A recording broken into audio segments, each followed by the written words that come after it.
Hello friends, good morning. আমার একটা নতুন ভিডিওতে তোমাদের সবাইকে আবারও অনেক অনেক স্বাগত জানাচ্ছি। তো আমার প্রেগনেন্সির এখন 7 মাস চলছে।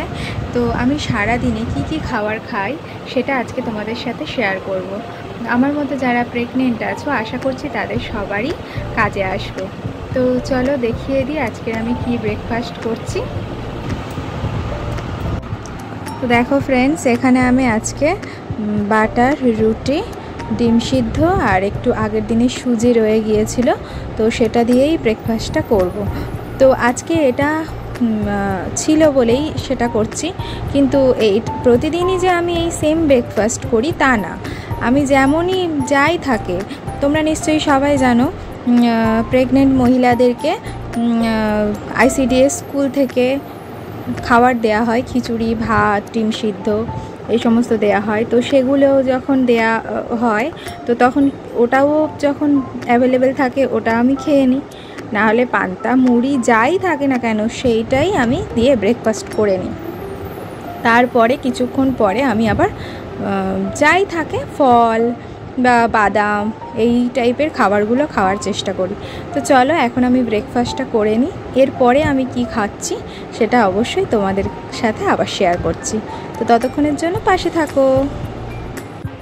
তো ফ্রেন্ডস, আমি ব্রেকফাস্ট তো কমপ্লিট করে নিয়েছি। তারপরে আমি টুকিটাকি অনেক কাজ সেরে নিয়েছি। নেবার পরে আমি রান্নাও বসিয়ে দিয়েছি। এখন ডাল সিদ্ধ হয়েছে, ডালটা সিদ্ধ হয়ে গেলে ডালটা তড়কা লাগিয়ে দিলেই কমপ্লিট হয়ে যাবে রান্না। তো এর মাঝখানে আমি খেয়ে নেব কিছু ফল। তো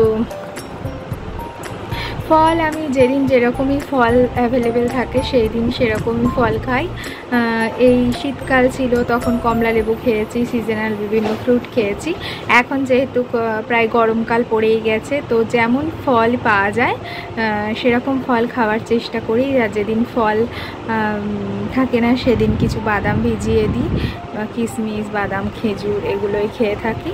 তো চলো তোমাদেরকে দেখিয়ে দিই যে কি ফল আজকে আমি খাচ্ছি।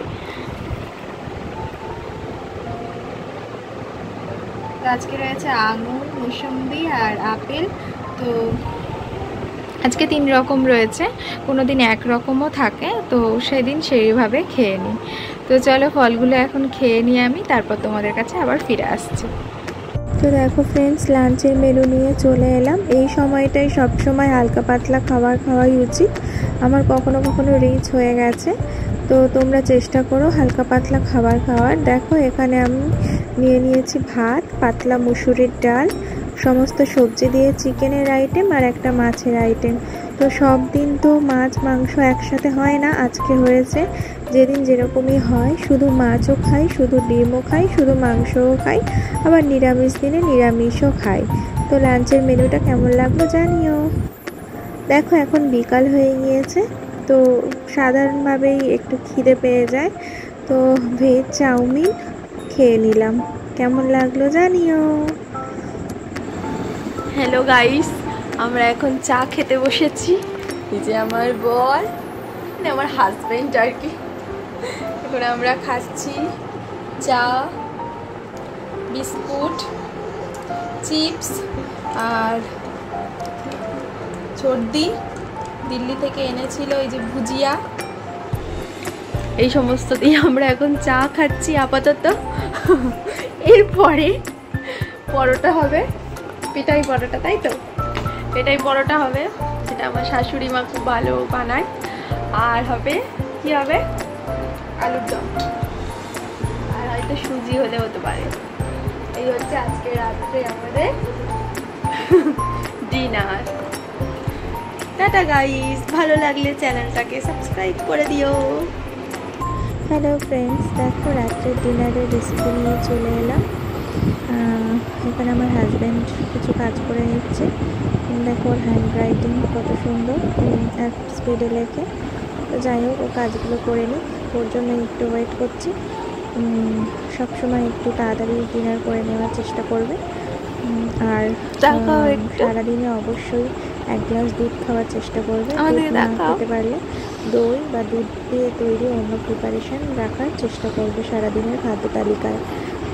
সাথে বাদাম, ডাবের জল, এই সমস্ত খাবার দাবার খাওয়ার চেষ্টা করবো। দেখো এখন ওই 9:30 পৌনে 10টার মতন বেজে গিয়েছে। তো আজকে বলেছিলাম পেটাই পরোটা হবে, তো সেটা আর হয়নি, নর্মাল পরোটাই হয়েছে আর আলুর তরকারি আর সিমাই হয়েছে সুজির বদলে।